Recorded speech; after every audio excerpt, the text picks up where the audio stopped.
amalan hati itu selalu lebih tinggi daripada amalan dohir. Bahkan amalan dohir, setinggi apapun kamu beramal, mau itu adalah jihad, mau itu adalah menuntut ilmu dan berdakwah, mau itu sedekah. Tapi ketika tidak diiringi dengan amalan hati yang bernama ikhlas, tidak ada manfaatnya. Bismillahirrahmanirrahim. Kepada keluarga dan kepada seluruh santri dan para santriwati, kepada seluruh para pecinta ilmu dan kepada para tamu pada teras kehidupan ilmu, yang semoga Allah senantiasa memberikan kepada kita afiat dan memberikan kepada kita kesehatan. Yang tak kalah pentingnya, semoga setiap urusan dan perkara pada kehidupan kita membawa berkah pada setiap jalan ketaatan kita kepada Allah. Arti keberkahan itu bukanlah bertambahnya materi dan bukanlah bertambahnya finansial, sebagaimana yang diasumsikan dan dipersepsikan banyak orang. Tapi arti barokah itu adalah kullu ma tuziduhu fi ta'ah. Yang dinamakan berkah itu adalah segala apapun yang menambah ketaatan kita, itulah yang dinamakan berkah. Rumah itu ada yang berkah, ada yang tidak berkah. Mobil itu ada yang berkah, ada yang tidak berkah. Motor itu ada yang berkah, ada yang tidak berkah. Tergantung bagaimana kita mendapatkan ketaatan pada setiap karunia itu. Apapun karunia, apapun kondisi yang menambah ketaatan kita kepada Allah, maka itulah yang dimaksud dengan keberkahan. Inilah yang kita minta kepada Allah dalam seluruh kehidupan kita. Semoga Allah memberikan kepada kita kesehatan, afiat, dan tak kalah pentingnya, semoga Allah memberikan keberkahan dalam setiap jalan kehidupan kita. Alhamdulillah, tentunya senang sekali kita pada kesempatan hari ini kita berjumpa pada Taman Ilmu. Tentunya keutamaan Taman Ilmu merupakan keutamaan yang besar, yang kita harapkan keutamaan Taman Ilmu akan menjadi harapan supaya kita nanti bersua dan bertemu dan bermuara pada Taman Surga.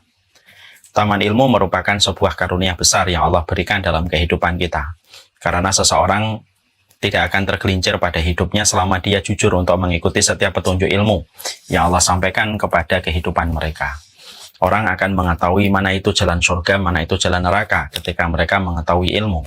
Dan sesungguhnya ilmu membebaskan kita dari seluruh titik buta, blind spot yang ada pada kehidupan kita yang sering kita tidak mampu melihatnya kecuali ketika kita mendapatkan ilmu. Inilah yang menjadikan kita paham Allah itu mensifati ilmu dengan kata cahaya. Para ulama pun mensifati ilmu dengan kata cahaya. Makanya siapapun yang diberikan oleh Allah anugerah ilmu, maka dia telah diberikan cahaya pada hatinya, cahaya pada jiwanya, cahaya pada keluarganya. Kalau mereka mendapatkan ilmu pada tapak perjalanan kehidupan mereka kepada Allah Subhanahu wa Ta'ala. Ada orang yang mereka diberikan kenikmatan sandang, papan, dan pangan, tapi belum tentu mereka mendapatkan cahaya petunjuk pada kehidupan mereka. Rumah mereka, mobil mereka, sandang yang mereka kenakan, ternyata mereka tidak tahu bagaimana mempergunakan supaya mereka mampu menjemput keridhaan dan kecintaan dari Allah. Inilah bahayanya ketika kita tidak mendapatkan ilmu pada setiap karunia yang Allah berikan pada kehidupan kita. Bersyukur kalau kita mendapatkan kesempurnaan sandang, papan, dan pangan, lalu ditambah dengan karunia ilmu yang Allah berikan kepada kita. Dan ini sempurna kenikmatan dalam kehidupan manusia. Tinggal bagaimana kita mengikhlaskan apa yang kita lakukan, apa yang kita perbuat semata-mata karena Allah. Dan tentunya kita senantiasa bersyukur karena syukur itu menyenangkan dan syukur itu menenangkan. Kenapa syukur itu dikatakan menyenangkan?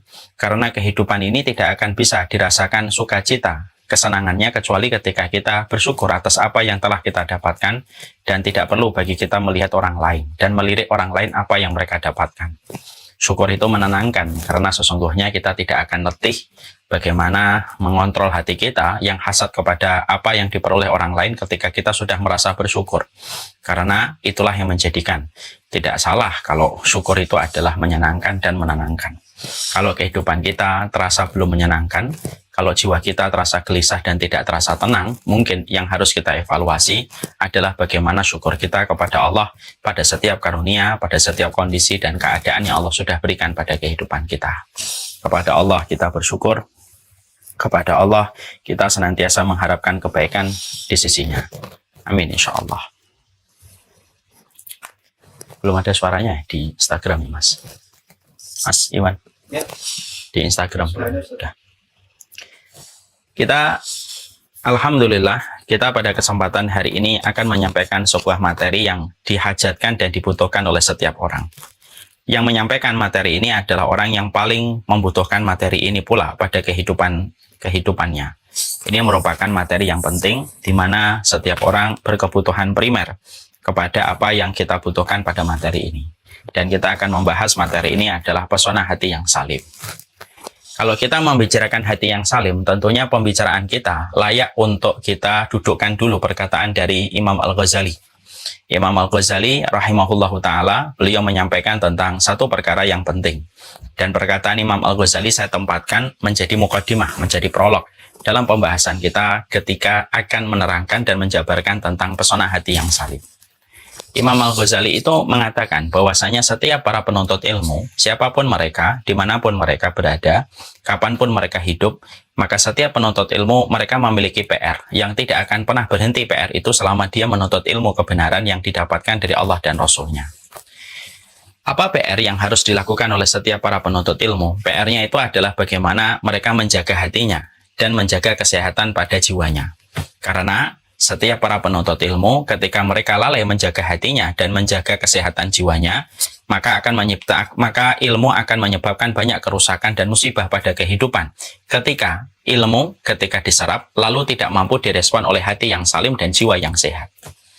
Makanya inilah PR yang kita harus miliki di dalam setiap waktunya. Bahwasanya dalam perjalanan kehidupan kita, maka kita dikondisikan bagaimana menjaga hati kita, supaya hati kita menjadi hati yang salim, hati yang selamat, jiwa kita menjadi jiwa yang sehat. Supaya setiap kita mendapatkan kebenaran, kebenaran itu akan membuahkan hasil manis pada kehidupan kita. Selama ilmu itu ditampung pada hati yang salim dan jiwa yang sehat. Beliau lalu melanjutkan, ilmu itu kedudukannya sebagaimana air. Dia bersifat tawar.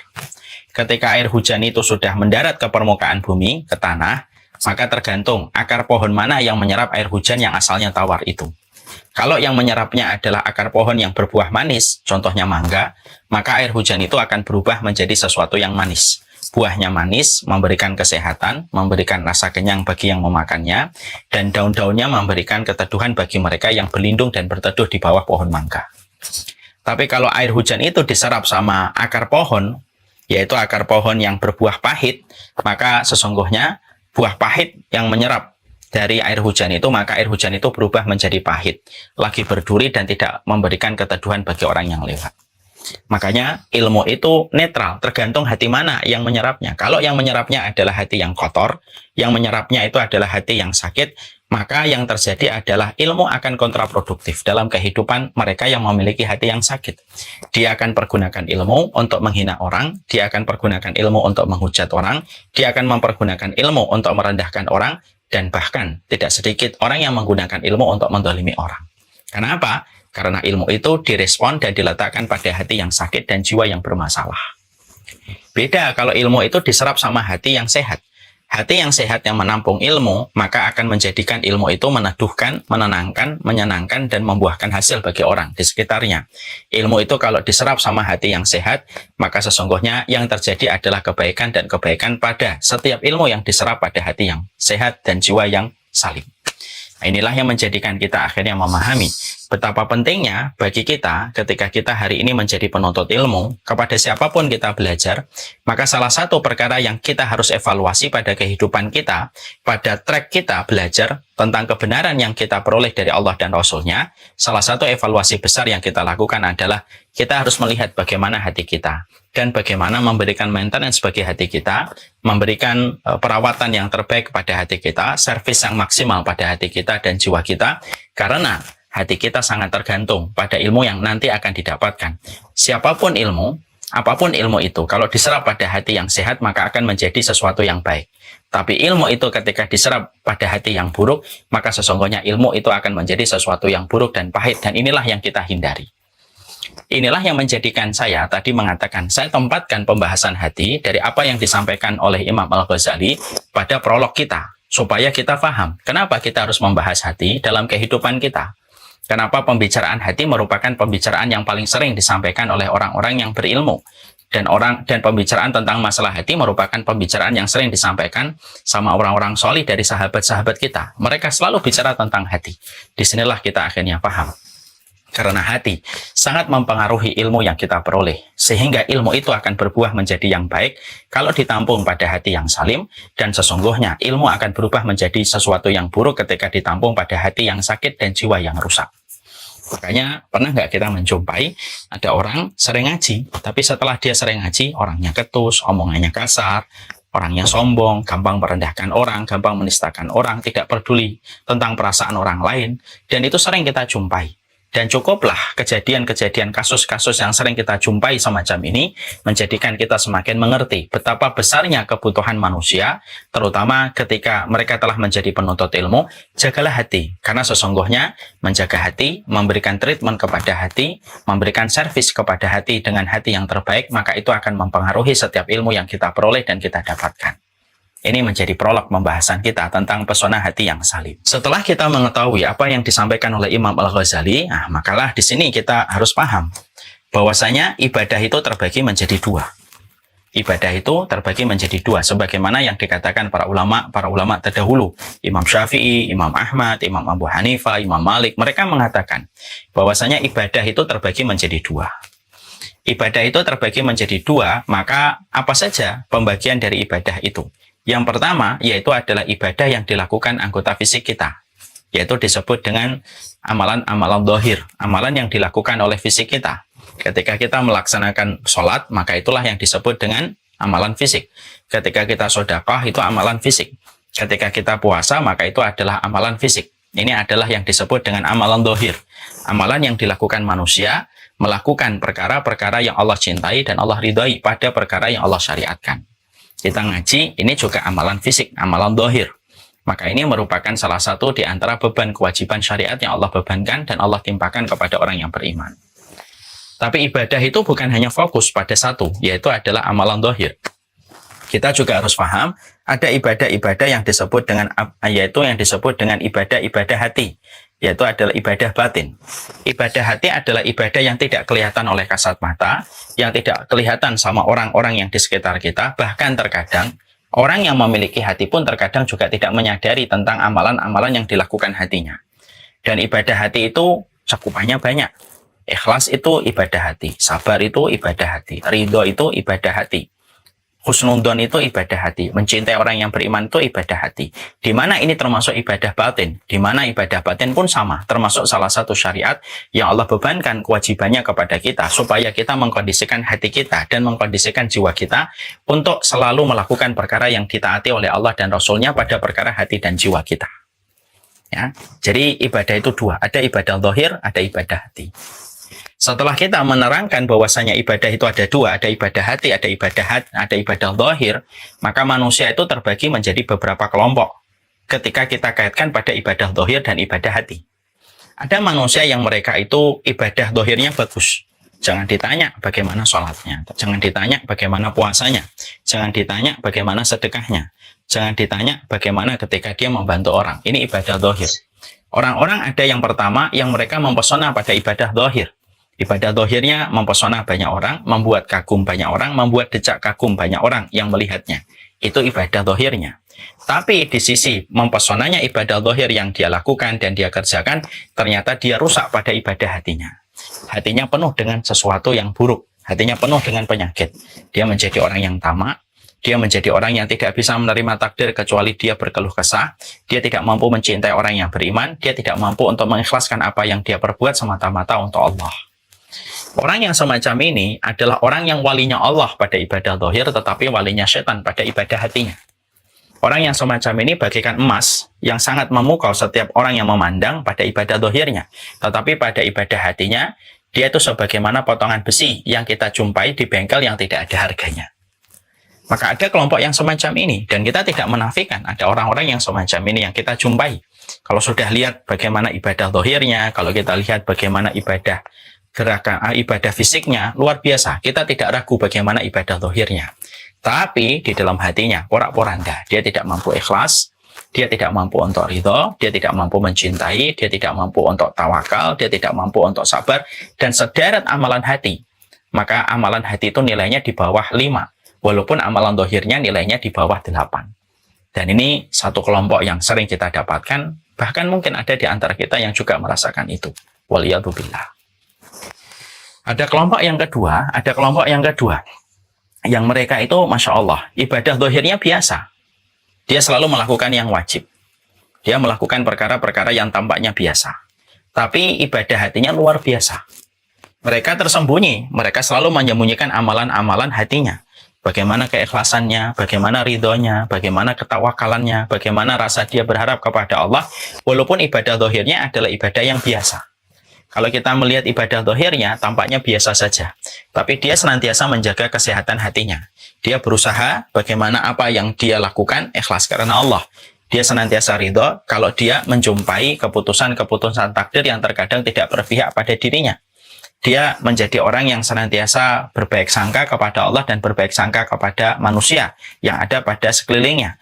Ada orang yang mereka itu ibadah hatinya, ibadah batinnya luar biasa. Mereka mempesona, mereka kayak wali-walinya Allah ketika membicarakan ibadah hati. Walaupun ibadah zahirnya itu tampaknya biasa. Mungkin kalau kita melihat berpapasan dengan mereka, mereka tampaknya biasa. Mungkin ketika kita menjumpai mereka pada satu kesempatan dan satu acara, tampaknya biasa saja. Tapi ternyata hatinya menjadi hati yang luar biasa. Ketika hatinya selalu dikondisikan bagaimana hatinya untuk senantiasa taat kepada Allah dan Rasulnya. Maka ini ada yang kedua. Yang mana ibadah hatinya dan ibadah zahirnya luar biasa pada ibadah hatinya. Ada yang ketiga, inilah yang ketiga yang terbaik. Yaitu adalah orang yang zahirnya mempesona, hatinya juga mempesona. Jadi ketika dia memiliki hati yang salim, maka sesungguhnya dia juga memiliki ibadah zahir yang mempesona. Sehingga ketika kita menjumpai ibadah zahirnya luar biasa, hatinya juga lebih luar biasa lagi. Maka ini adalah kelompok yang ketiga. Makanya inilah yang kemudian menjadikan kita memahami. Ketika kita menjumpai bahwasanya ibadah terbagi menjadi dua, ada ibadah zahir, ada ibadah hati. Ternyata kita menjumpai manusia pada pusaran ibadah zahir dan ibadah hati terbagi menjadi tiga. Ada yang mereka luar biasa zahirnya tetapi rusak di dalam hatinya. Ada yang zahirnya biasa tetapi hatinya mempesona pada amalan-amalan hatinya. Ada yang ketiga, amalan zahirnya itu luar biasa mempesona apalagi amalan hatinya.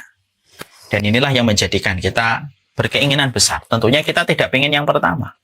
Tapi kita minimal itu bisa pada kelompok yang kedua. Yaitu adalah mungkin amalan zahir kita biasa. Tapi setidaknya amalan hati kita adalah amalan hati yang salim. Supaya kita mengetahui bahwasanya ini merupakan sebuah keistimewaan. Kalau bisa adalah yang ketiga. Bagaimana kita menjadi orang yang amalan zahirnya mempesona, amalan batinnya pun mempesona. Dan itulah yang menjadi goals kehidupan kita. Goals kehidupan kita banyak pada sesuatu yang berkaitan tentang akhirat. Salah satunya, bagaimana hati kita dan fisik kita pada amalan zahir itu sama-sama mempesona di dalam kehidupan kita beribadah dan menghambakan diri kepada Allah.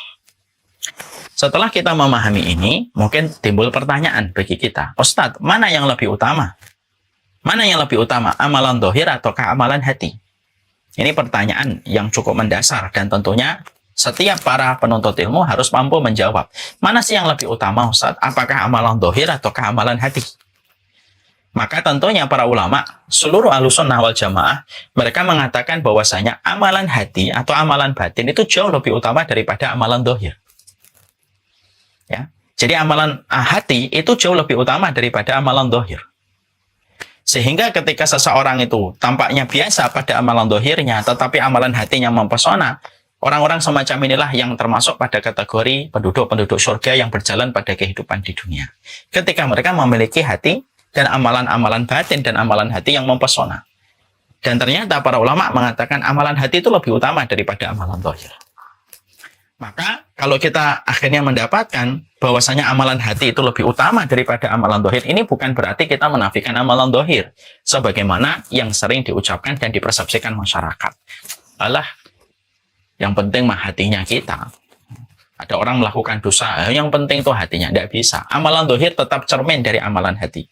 Dan amalan hati kalau mempesona, minimal orang yang melakukan amalan hati yang mempesona, minimal orang yang melakukan itu, dia memiliki amalan zahir yang tidak menabrak kepada dosa. Mungkin dia hanya mencukupkan yang wajib, tapi dia tidak akan menikmati dan tidak akan terus-menerus melakukan amalan-amalan dosa-dosa besar. Jadi amalan zahir ini juga penting, dan amalan zahir ini juga cermin dari amalan hati. Layaknya teko dengan isinya. Apa yang dikeluarkan teko adalah apa yang ada di dalam teko. Makanya tidak bisa orang itu mengatakan, tidak apa-apa berbuat dosa, yang penting hatinya. Tidak bisa begitu. Karena apa? Karena amalan dohir itu cermin dari amalan hati. Mungkin orang yang melakukan amalan dohir itu tampak biasa pada amalan dohirnya, tetapi dia memiliki amalan yang luar biasa pada hatinya. Maka kita juga harus kemudian bertanya, mana dalilnya Ustadz bahwasanya amalan hati itu menjadi amalan yang penting? Karena banyak di antara kita ini selalu fokus pada amalan-amalan dohir. Kita fokus kepada amalan sholat duha kita fokus pada amalan sholat tahajud kita fokus pada amalan-amalan dohir dan amalan yang dilakukan anggota badan kita, sedekah kita memperhatikan. Tapi jarang bagi kita untuk melihat secara internal bagaimana amalan hati kita. Nah, sekarang kita perlu motivasi. Sebelum kita melakukan amalan hati yang menjadi cermin dari pesona hati yang salim, yaitu adalah mereka yang senantiasa memperhatikan bagaimana kondisi hatinya dan bagaimana jiwanya, tentunya kita perlu dalil. Mana dalilnya bahwasanya amalan hati itu lebih utama daripada amalan dohir? Dalilnya banyak. Mari kita terangkan satu persatu dalilnya, supaya kita paham bahwasanya dalam tugas kita menghambakan diri kepada Allah itu jangan melulu memperhatikan berapa rakaat yang sudah kita selesaikan, tapi memperhatikan bagaimana kondisi hati itu penting. Bahkan teramat penting karena kedudukannya lebih besar daripada amalan dohir, tanpa menafikan pentingnya amalan dohir. Sekarang mari kita membahas dalilnya. Ya. Apa dalilnya? Untuk menunjukkan yang pertama bahwasanya amalan hati, yaitu hati yang salim, itu lebih utama daripada amalan dohir. Yang pertama, mari kita melihat sebuah hadis dalam riwayat Muslim. Di dalam hadis yang diriwayatkan oleh Imam Muslim, kita mendapati sebuah hadis yang dikategorikan hadis yang berat oleh Abu Hurairah.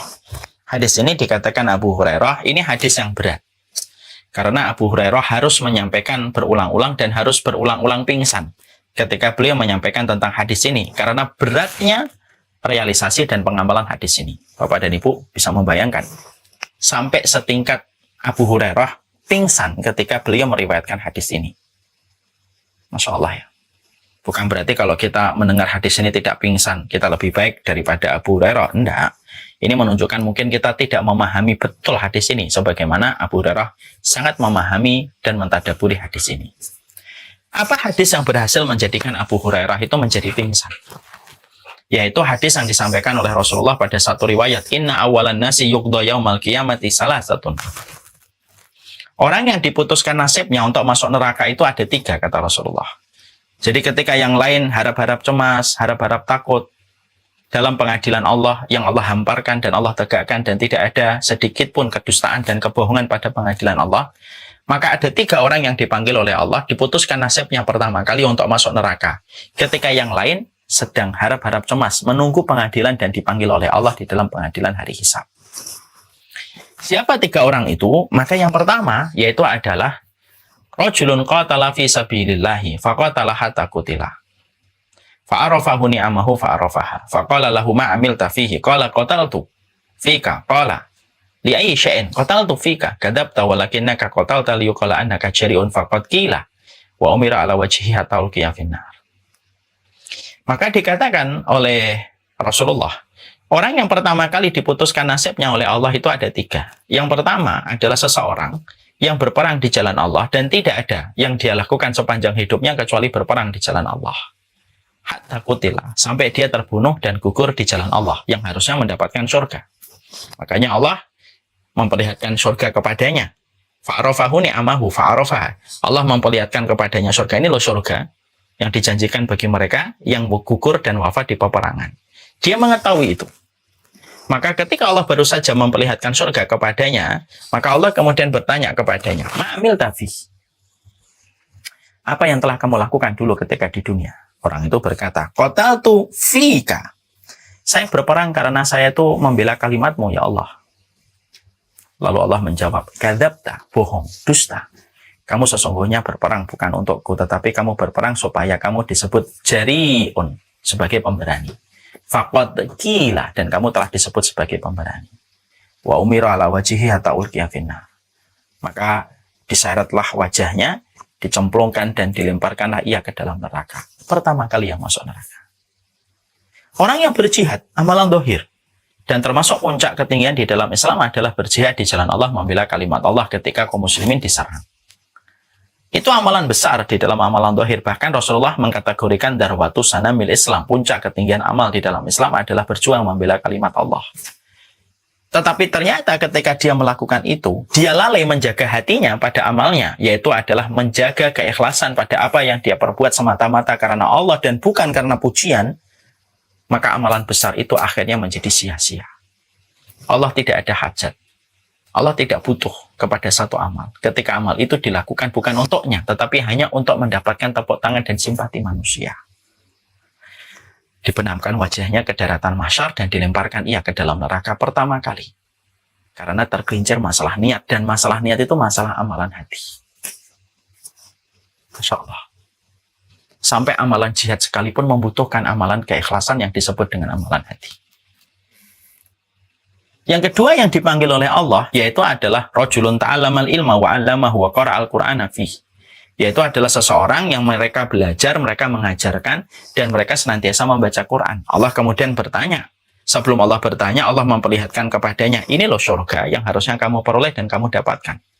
Karena ketinggian amal ketika kita belajar ilmu syar'i, mengajarkannya, membaca Al-Quran, itu tingkat amalan besar dalam amalan zahir. Lalu Allah memperlihatkan harusnya kamu mendapatkan ini. Dan dia mengetahui harusnya itulah surga yang dia dapatkan atas apa yang telah dia lakukan. Lalu Allah bertanya, ma'amil tafih, apa yang telah kamu lakukan dulu padaku ketika hidup di dunia? Orang itu berkata, ta'alamtul ilma wa alamtuhu wa qara'tul Qur'ana fika. Ya Allah, sesungguhnya saya itu belajar, saya itu mengajar, dakwah, saya itu membaca Al-Quran. Tidak ada niat yang saya lakukan pada saat itu kecuali satu, ya Allah. Saya ingin karena saya melakukan itu karenamu. Allah membantahnya. Allah yang mengetahui bagaimana isi hatinya. Kadzabta, kamu bohong, kamu dusta. Walakinna ta'lamtal ilma wa alamtahu wa qara'tal Qur'ana liyuqala annaka alim wa liyuqala annaka qari. Kamu itu belajar, kamu mengajar, kamu membaca Al-Quran bukan karena untukku. Tapi kamu belajar dan mengajar dalam dakwah itu karena supaya kamu disebut sebagai orang yang alim. Dan tidaklah kamu membaca Al-Quran supaya kamu disebut sebagai orang yang qari. Bukankah itu yang kamu inginkan ketika dulu melakukan ibadah, mempelajari dan berdakwah, dan mempelajari Quran dan membacakan Quran? Supaya kamu mendapatkan simpati dan pujian manusia, kata Allah. Orang itu terdiam, tidak bisa mengelak, karena Allah yang mengetahui isi hatinya. Maka dibenamkanlah wajahnya ke daratan mahsyar, dilemparkanlah ia ke dalam neraka. Menyusul si mujahid yang salah niat. Masya Allah, inilah yang sering saya sampaikan. Dakwah itu yang berat menjaga niat. Dalam setiap dakwah yang kita lihat di YouTube, dari ustadz-ustadz yang kita ambil ilmunya, tanpa kita sadari sebagai penuntut ilmu, ada kerumitan di hatinya sang da'i, bagaimana menjaga kerumitan hatinya untuk senantiasa ikhlas semata-mata karena Allah. Tergelincir kaki masih bisa diurut, tergelincir hati di hadapan Allah, maka itu berujung kepada kesia-siaan. Makanya orang yang dipanggil oleh Allah dan diputuskan nasibnya di dalam neraka itu justru orang yang berbuat kebaikan. Yang ketiga, yang dipanggil oleh Allah adalah yang senantiasa berinfak terus, amalan zahir. Salah satu di antara keutamaan amalan zahir, infak. Tidak ada satu celah kesempatan yang dia bisa untuk berinfak, dia berinfak. Ketika dia meninggal dunia, diperlihatkan surga yang harusnya dia peroleh karena pengorbanan ia di dalam berinfak, maka Allah letakkan ia di hadapannya dan Allah tanya, ma'amil tafih, dulu kamu ngapain dulu kamu?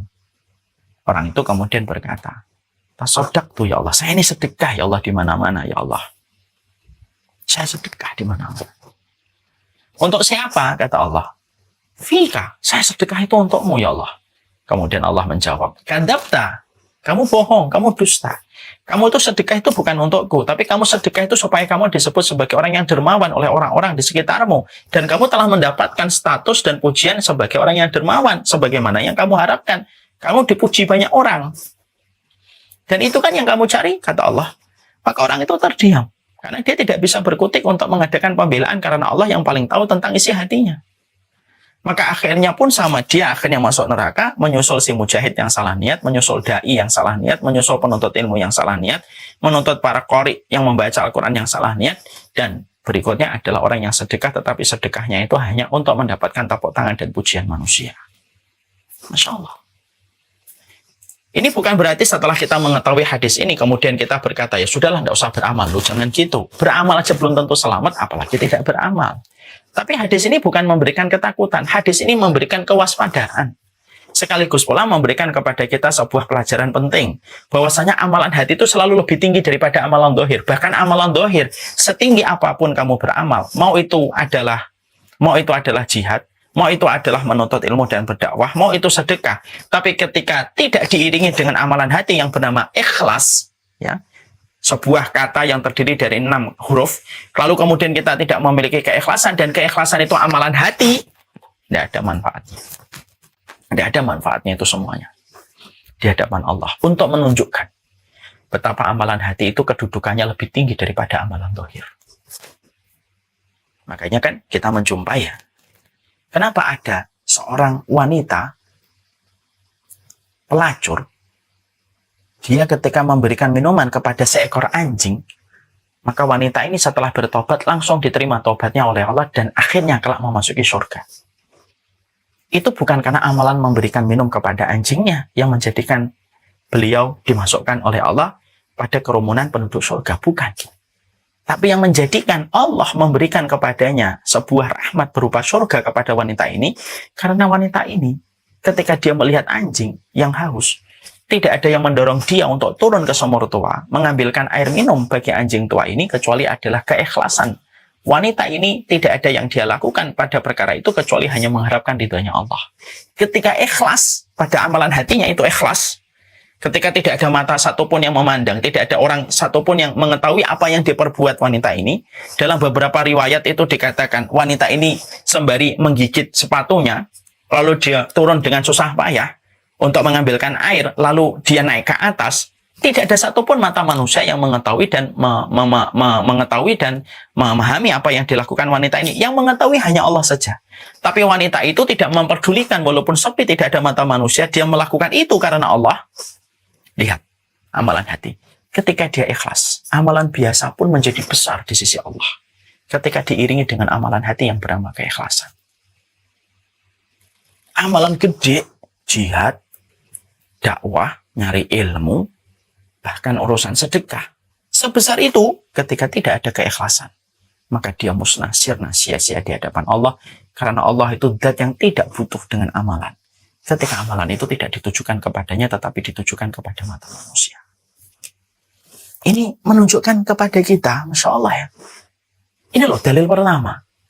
Amalan hati itu merupakan amalan besar. Makanya memiliki qalbun salim itu merupakan urgensi yang tidak bisa ditunda dan tidak bisa untuk diakhirkan kembali sebelum kematian kita. Orang yang beruntung adalah orang yang memiliki hati yang salim sebelum berpulang fisik jasadnya dia ke alam kuburnya. Ini baru dalil pertama.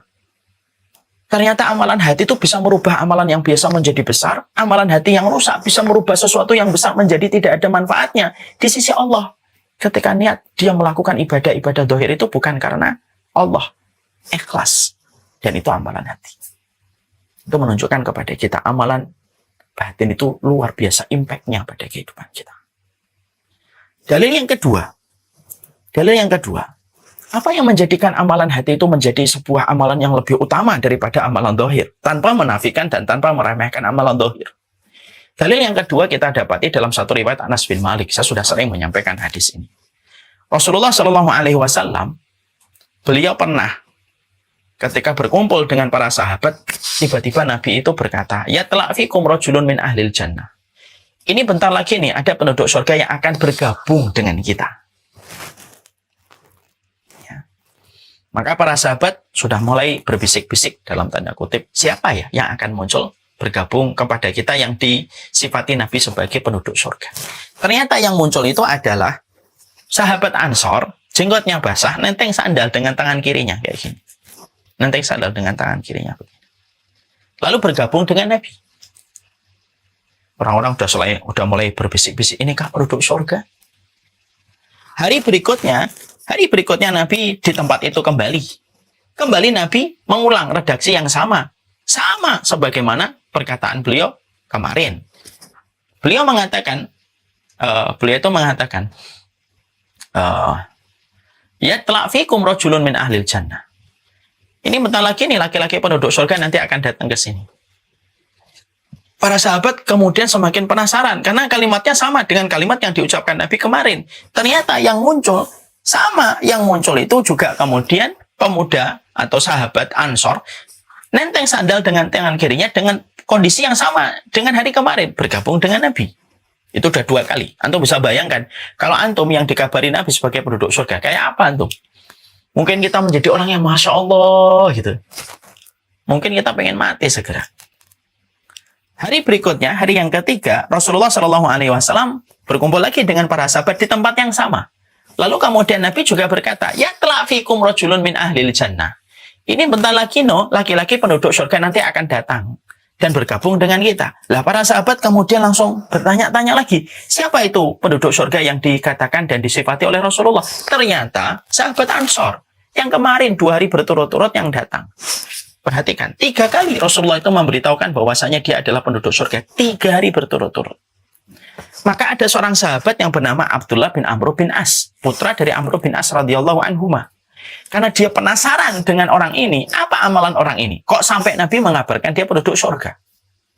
Rasa penasaran itu tidak dibiarkan terpendam di dalam hatinya, tapi betul-betul dicurahkan. Dia mendatangi pemuda itu. Dia mendatangi sahabat Ansor yang dikatakan oleh Nabi sebagai penduduk surga 3 kali. Lalu kemudian Abdullah bin Amr bin As berkata, begini Mas, kalau bahasanya orang Jawa, saya ini ada masalah sama bapak saya. Boleh nggak Mas saya tidur di rumahmu 3 hari saja, minta izin. Pemuda Ansor itu ternyata mempersilahkan. Padahal sebelumnya tidak akrab sama Abdullah bin Amr bin As ini. Tapi beliau mempersilahkan, silakan aja sampai nanti masalahmu dengan bapak itu selesai. Silakan tidur di rumah saya. Abdullah bin Amr senang dong. Ternyata rasa penasarannya akan terjawab. Dia akan melihat apa sih amalan orang ini kok sampai Nabi mengabarkan dia penduduk surga. Lalu mulailah hari yang pertama. Dari habis maghrib, isya, sholat di Masjid Nabawi, mereka pulang. Ketika mereka pulang, sahabat Ansor ini diduga oleh Abdullah bin Amr bin As pasti sholat tahajud dari habis maghrib, dari habis isya sampai subuh. Tapi ternyata sahabat Ansor itu tidak sholat tahajud, habis isya pulang, kemudian dia mempersiapkan dirinya untuk istirahat, kemudian tidur. Abdullah bin Amr bin As itu ngeliatin pemuda ini terus, karena dia tidak tidur, karena pengen tahu amalannya apa, amalan dohirnya apa. Yang dipikirkan oleh pertama kali oleh Abdullah bin Amr bin As itu amalan dohirnya apa. Loh, sampai tengah malam, nggak bangun. Padahal Abdullah bin Amr itu sengaja nggak tidur karena dia tidak mau kelewatan momen untuk melihat dan untuk mencuri dalam tanda kutip apa sih amalan orang ini kok sampai Nabi mengabarkan dia penduduk surga 3 kali berturut-turut. Tengah malam bangun sebentar, kemudian kayak orang dikit tidur kembali sampai subuh. Di situ Abdullah bin Amr sudah merasa penduduk surga tidak tahajud. Habis subuh pergi bareng-bareng mereka ke Masjid Nabawi, kemudian mereka sholat, setelah selesai sholat sampai duhur sampai asar. Tidak ada amalan istimewa yang dilakukan olehnya kecuali sama kayak rata-rata orang. Sampai isya, kemudian istirahat, kemudian tidur kembali, tidak sholat tahajud kembali sampai subuh. Ini sudah mulai penasaran Abdullah bin Amr bin As. Loh, tidak ada yang istimewa dari apa yang dia lakukan. Tidak ada yang istimewa sama sekali. Biasa banget. Loh, kok Nabi sampai mengabarkan beliau sebagai penduduk surga 3 kali ini gimana? Ceritanya ini gimana? Sampai kemudian mungkin hari yang ketiga. Hari yang ketiga pun sama, dengan ritme kegiatan yang sama, malam yang tidak tahajud sampai subuh. Hari-harinya kemudian dari habis subuh sampai malam, biasa aja. Sampai 3 hari. Barulah Abdullah bin Amr, visanya habis, dalam tanda kutip. Ketika visanya habis, Masya Allah, maka dia akhirnya berkata sama pemuda Ansor ini. Dia berkata kepada pemuda Ansor ini, sebenarnya saya mau pamit pulang, Mas. Iya.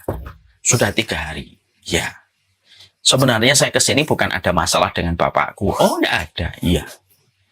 Tapi tujuanku tidur kesini itu karena Nabi berkata, mengomentari dirimu bahwasanya dirimu itu penduduk surga 3 kali. Dan saya yakin Nabi itu enggak mungkin salah.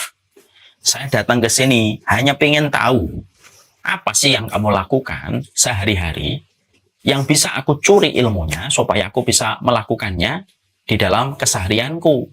Supaya aku juga bisa mendapatkan surga sebagaimana janji surga yang diberikan Rasulullah kepada dirimu 3 hari berturut-turut. Terus Sahibul Bait berkata, apa yang kamu jumpai? Aku tidak menjumpai apapun yang istimewa. Orang Ansor ini berkata, ya begitulah saya itu beramal, tidak ada yang aku sembunyikan untuk kalian, untuk kamu. Ya itulah yang aku kerjakan. Lalu Abdullah bin Amr bin As merasa gagal dalam tanda kutip untuk mendapatkan ilmu dari sahabat Ansor ini. Lalu beliau minta izin. Ya sudah kalau kayak gitu. Mungkin ada amal yang saya tidak tahu apa yang menjadikan engkau dijanjikan surga oleh Allah lewat lisan Rasulullah. Kemudian sahabat Ansor ini pulang. Ketika dia mau pulang baru beberapa langkah, maka sahabat Ansor itu memanggil dia, sini. Iya, ada satu yang pengen aku ceritakan kepada dirimu. Apa itu? Hatiku tidak pernah hasad dendam kepada orang-orang yang beriman.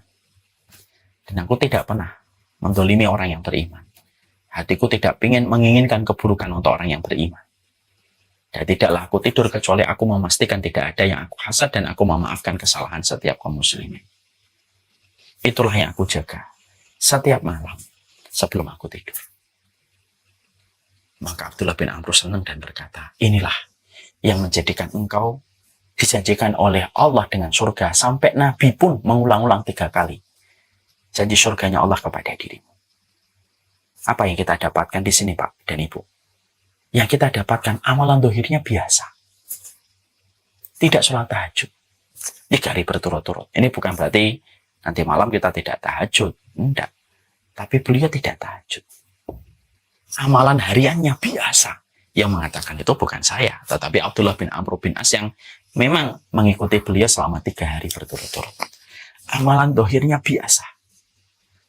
Tapi walaupun amalan dohirnya biasa, dia mendapatkan dan dinobatkan sebagai penduduk surga. Kenapa? Bukan dari amalan dohirnya. Dia dinobatkan sebagai penduduk surga. Dia dinobatkan sebagai penduduk surga karena hatinya yang bersih, yang tidak ingin untuk hasad kepada orang-orang yang beriman.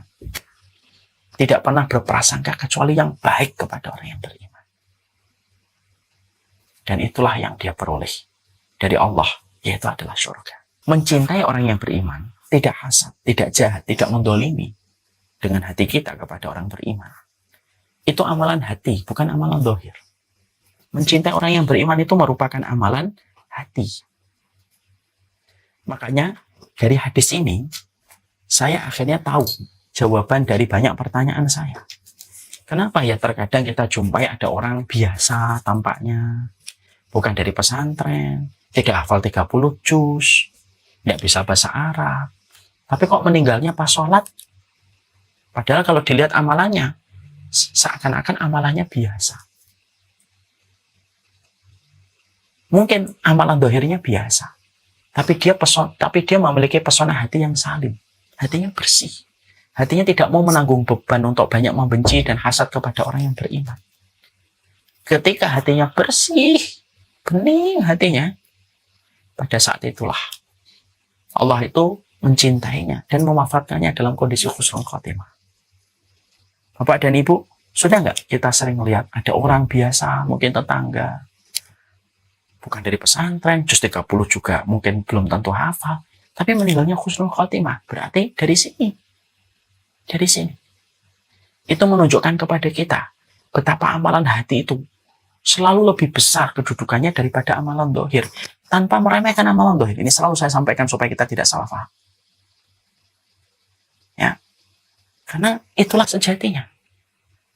Kita tentunya menyampaikan pesona hati yang salim hari ini, tentunya supaya kemudian kita selalu betul-betul ngerti. Memberikan maintenance pada hati itu penting. Karena kita termasuk orang yang terkadang sering memperhatikan dzikir pagi kita, amalan tilawah kita memperhatikan sholat duha kita.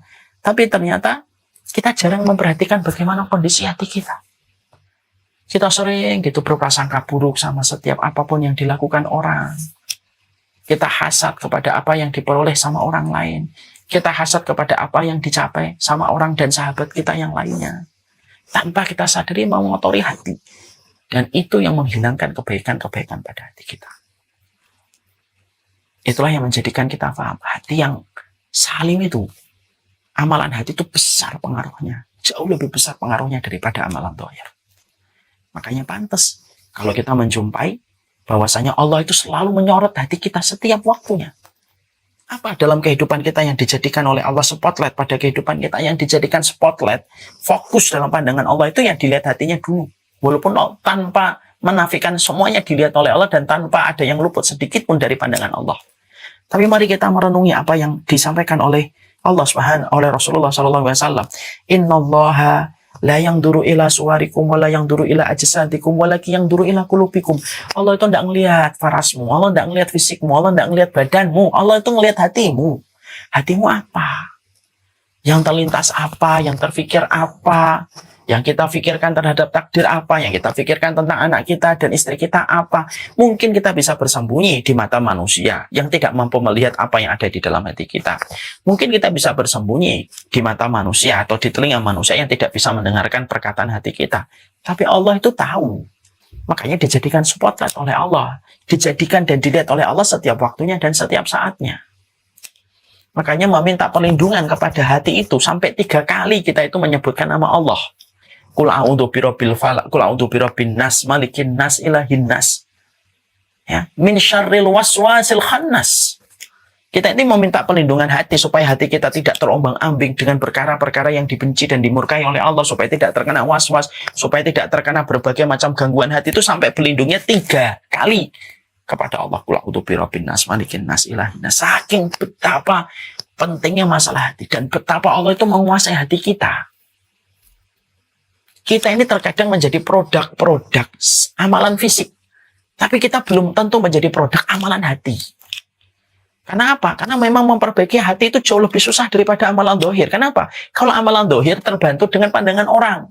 Tapi kalau amalan hati itu kan sulitnya luar biasa. Karena yang tahu itu hanya betul-betul kita. Kalaupun kita melakukan satu kebaikan, istri kita mungkin tidak tahu. Karena tersembunyi di dalam hati kita kan. Amal itu tidak selalu harus menghabiskan hartamu. Amal itu tidak selalu harus menjadikan kakimu bengkak. Amal itu tidak selalu harus bagaimana kamu kelelahan dan keletihan. Tapi terkadang amal itu tidak menghabiskan harta, tidak menjadikan bengkak kaki kita. Tapi ketika kita menjaga hati kita dengan benar, bisa jadi amalan-amalan itu melampaui amalan-amalan dohir yang ada di sekelilingnya. Inilah perkara pentingnya untuk menjaga kondisi hati itu setiap waktunya itu kayak gitu. Makanya kalau hati sudah salim, hati itu sudah bersih, maka seluruh kualitas kehidupan kita itu akan menjadi baik kan? Begitu kan kata Rasulullah. Ala inna fil jasadi mudghah fa inna fasadat fasad fa idza salahat salahatil amalu kullaha fa idza fasadat fasadatil amalu kullaha. Dikatakan oleh Rasulullah sallallahu alaihi wasallam bahwasanya Rasulullah sallallahu alaihi wasallam itu mengatakan kepada kita, sesungguhnya di dalam tubuh kita ada sekerat daging. Kalau semuanya baik, maka yang lainnya pun akan menjadi baik. Kalau sekerat daging itu buruk, maka yang lainnya pun akan menjadi buruk. Dan itu adalah hati. Saya dulu menganggap bahwasanya yang baik dan buruk dari feedbacknya hati itu hanya masalah ibadah. Padahal enggak. Seluruh kualitas kehidupan kita itu akan menjadi baik dan buruk tergantung hati kita. Kalau hati kita baik, bukan hanya ibadah kita yang jadi baik, kualitas kesehatan pun menjadi baik. Kenapa? Hati yang kalau salim, hati itu kalau bersih, maka pikiran positif. Kalau pikiran positif, pola pikirnya itu pola pikir yang positif, maka akan memberikan imun tubuh dan memberikan daya tahan tubuh yang lebih kuat. Makanya kan orang sering berkata, hati-hati dengan pikiranmu, pikiranmu bisa membunuhmu. Itu sebenarnya sudah diletakkan di dalam Islam itu sudah ribuan tahun yang lalu. Makanya kalau hati yang salim, hatinya itu kalau bersih, tidak pernah dendam, tidak pernah prasangka, tidak pernah melihat orang kecuali kebaikan, energinya selalu positif, pikirannya positif. Penyakit-penyakit fisik itu pun akan menjauh. Karena penyakit fisik itu selalu ditimbulkan 60% lebih dari pola pikir. Kalau kita bertanya sama dokter. Tapi kalau sekerat daging itu buruk, sakit, maka semuanya itu pun kemudian akan menjadi buruk. Ibadahnya menjadi buruk, kesehatannya pun akan menjadi buruk. Imun tubuhnya pun akan turun. Makanya berbagai macam penyakit itu selalu dokter kalau memberikan resep itu apa? Jangan banyak pikiran. Itu selalu yang pertama dokter itu kalau menyembuhkan orang, kalau sedang mengobati orang. Sebelum dia memberikan resep obat dan memberitahu pantangan kepada orang yang sakit, dokter itu selalu berkata, istirahat, longgarkan pikiran, jangan banyak pikiran. Itu selalu yang dikatakan dokter. Pertama, sebelum dia nulis resep dan menyampaikan tentang pantangan ataupun memberikan obat suntikan. Itu menjelaskan kepada kita, Masya Allah ya, inilah yang menjadikan kita paham. Kenapa hati selalu hati dan hati? Di dalam pembicaraan kita, di dalam agama kita, kenapa pembicaraan tentang hati yang salim itu pembicaraan yang tidak pernah ada habisnya di dalam kaidah para ulama ketika membicarakan hati? Ya karena gedenya masalah hati pada kehidupan manusia itu segede ini. Sebesar ini masalah hati itu. Jadi amalan dohirmu, kalaupun bagus, tidak diiringi dengan sebuah komitmen kuat, bagaimana menjadikan hati kita itu salim, sulit. Amalan dohir itu akan menjadi baik dan diterima oleh Allah. Karena amalan dohir itu membutuhkan, dia membutuhkan amalan hati. Ibarat kunci, ada passwordnya. Dan password itu adalah amalan hati manusia. Dan ini yang terkadang sering kita lalaikan. Kita sering memperhatikan pesona amalan dohir kita. Tapi kita tidak pernah memperhatikan pesona amalan hati kita. Ya, padahal ini merupakan part yang penting pada kehidupan kita beribadah kepada Allah. Ya, ini yang kemudian menjadikan kita akhirnya paham. Makanya ditunjukkan pula di dalam satu riwayat yang sahih. Pada satu riwayat yang sahih itu dikatakan begini.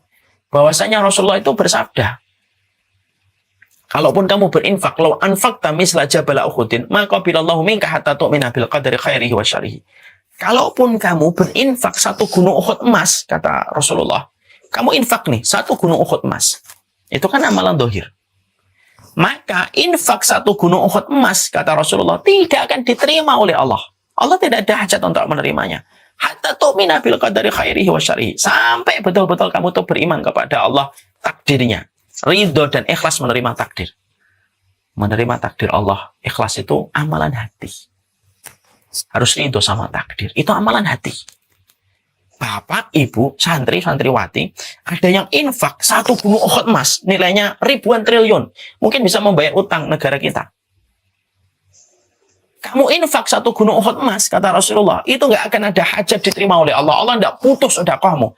Sampai kamu itu menjaga hatimu, supaya hatimu itu ridho kepada keputusan takdir. Jadi kalau ada orang infak, tapi hatinya tidak pernah ridho terhadap takdir, tidak ada hajat bagi Allah menerima sedekah itu.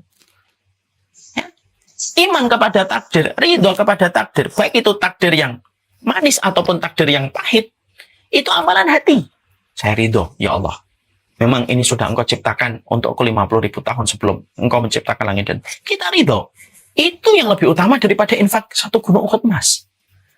Ini semakin menambah deretan dalil bahwasanya pesona amalan hati itu luar biasa. Tapi kenyataan yang sering terjadi adalah kita selalu membawa amalan fisik kita, amalan dohir kita ke salon setiap waktunya, diperbaiki amalan dohirnya. Tapi kita justru melalaikan amalan hati kita. Padahal amalan hati ini amalan yang luar biasa di sisi Allah. Makanya sampai kita menjumpai apa yang dikatakan oleh para ulama kan. Sampai kemudian kita menjumpai, sampai kita menjumpai hadis Rasulullah. Nabi, apa doa yang paling sering dipanjatkan Nabi? Doa yang paling sering dipanjatkan Nabi itu adalah doa minta yang berkaitan hatinya. Jadi doa yang paling sering dipanjatkan Nabi, mari kita rujuk kepada apa yang disampaikan oleh Ummu Salamah.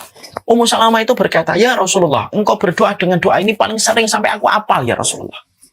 Apa doa yang paling sering diminta oleh Nabi? Doa yang paling sering diminta oleh Nabi adalah, Allahumma ya muqallibal qulub, tsabbit qalbi ala dinika. Wahai Rabb yang menguasai hati, tsabbit qalbi ala dinika. Tetapkanlah hatiku untuk senantiasa berada di atas agamamu. Yang diminta oleh Nabi, yang paling sering dihajatkan Nabi kepada Allah itu persoalan tentang hatinya. Ya Allah, tetapkanlah hatiku di atas agamamu, tetapkanlah hatiku di atas ketaatanmu. Dan yang diminta Nabi, yang disoroti Nabi itu apa? Hatinya. Nabi tidak mengatakan, ya Allah perbanyaklah sholatku. Nabi enggak. Walaupun kita tahu sholatnya Nabi sampai kaki Rasulullah itu bengkak. Permintaan Nabi, ya Allah sesungguhnya tambahkanlah puasa-puasa sunahku. Enggak, walaupun kita tahu Nabi adalah orang yang paling banyak berpuasa dalam penghambaan beliau kepada Allah.